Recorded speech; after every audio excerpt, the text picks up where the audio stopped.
Beyond C அப்படின்னா object எங்கே இருக்குன்னு எடுத்துக்கலாம், நம்ம இந்த இடத்துல இருக்குன்னு எடுத்துப்போம். சிக்கு அப்பால் அப்படின்னு சொல்லலாம். பியாண்ட் சியில் ஆப்ஜெக்ட் இங்கே இருக்குது. இப்போது ஒரு லைட் எடுத்துப்போம்.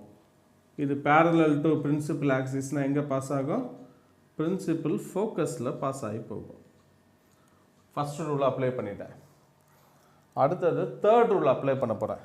சென்டர் ஆஃப் கர்வேச்சரில் பாஸ் ஆகுது ஒரு லைட்டு, என்னாகும், ரிஃப்ளெக்ட் ஆனதுக்கப்புறம் அதே பாத்திலே ட்ராவல் ஆகும். இப்போது இந்த ஜாயினிங் பாயிண்டில் தான் நமக்கு என்ன கிடைக்கும், இமேஜ் கிடைக்கும் இந்த பாயிண்டில். அப்படின்னா ஆப்ஜெக்ட்டு பியாண்ட் சியில் இருந்தால் இமேஜ் எங்கே கிடைக்கும், between C and F, centre of கர்வேச்சருக்கும் பிரின்சிபல் ஃபோக்கஸுக்கும் நடுவில் கிடைக்கும்.